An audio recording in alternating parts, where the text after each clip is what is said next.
ভিনরাজ্যে হেনস্থার শিকার একের পর এক বাঙালি। ওড়িশায় বাংলা শ্রমিককে পিটিয়ে খুন। সেই ঘটনার রেশ কাটতে না কাটতেই এবার অসমে বাঙালি হেনস্থার ঘটনা। বাঙালি অধ্যুষিত শিলচর শহরে আক্রান্ত মুর্শিদাবাদের বাঙালি যুবক। বাংলাদেশি সন্দেহে রিঙ্কু শেখকে মারধর একাংশ যুবকের। রবিবার শিলচর শহরের হাসপাতাল রোডে ঘটে এই ঘটনা। দীর্ঘ 7-8 বছর ধরেই শিলচরে ফেরিওয়ালার কাজ করেন মুর্শিদাবাদের রিঙ্কু, কিন্তু কোনোদিন এরকম পরিবেশের সম্মুখীন হতে হয়নি তাকে। রিঙ্কুর অভিযোগ, জয় শ্রীরাম স্লোগান দিয়ে একদল যুবক তার পথ আগলে ধরে। নাম রিঙ্কু শেখ বলতেই শুরু হয় মারপিট। পালিয়ে জীবন বাঁচাতে হয় তাকে।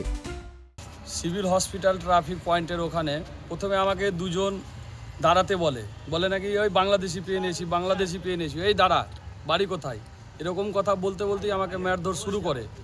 তখন আমি দাঁড়ালাম, বললো আধার কার্ড দেখা, বাড়ি কোথায়, মুর্শিদাবাদ, বাংলাদেশি তাহলে তুই, এই তোরা বাংলাদেশি। তারপরে ধর্মীয় স্লোগান দিচ্ছিল জয় শ্রীরামের। তারপরে দুজন একজন করতে করতে তারা 10-12 জন হয়ে যায়। 10-12 জন হয়ে যাওয়ার পরে আমার গোপন অঙ্গে লাথি মারে, মুখে লাথি মারে, গাড়ি ছিনিয়ে নেওয়ার চেষ্টা করে। তারপরে আমি নিজের জীবন বাঁচাবার জন্য গাড়ি ছেড়ে পালিয়ে যাই। এদিন রাতে রঙ্গিরখাড়ি আউটপোস্টে একটি মামলা দায়ের করেন ওই যুবক।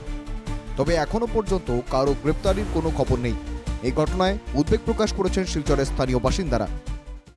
এই যে একদল দুষ্কৃতী আজকে শিলচর শহরের ঐতিহ্যকে কালিমালিপ্ত করছে। প্রত্যেকটি ভারতীয় নাগরিকের গণতান্ত্রিক অধিকার আছে এই দেশের যে কোনো রাজ্যে কারবার করার, ব্যবসা করার। আজকে তারা আজকে অসুরক্ষায় ভুগছেন, তাদের জীবন অসুরক্ষিত হয়ে গেছে। তাই আজকে আমরা রাঙ্গেরখাড়ি আউটপোস্টে এসে আমরা এফআইআর লজ করছি এবং এইসব দুষ্কৃতীদের যাতে অবিলম্বে গ্রেফতার করা হয় সেটা আমরা দাবি রাখছি। শিলচরে ক্রমশ বাড়ছে একাংশ ধর্মান্ধ যুবকের দৌরাত্ম্য। সুযোগ পেলেই বিভিন্ন বাহানায় সংখ্যালঘুদের আক্রমণ করছে তারা। প্রশ্ন উত্থাপিত হয়েছে জেলা প্রশাসনের ভূমিকা নিয়েও। শিলচর থেকে আহাদুল আহমেদ ও মুর্শিদাবাদ থেকে বিনয় রায়ের রিপোর্ট, NK TV বাংলা।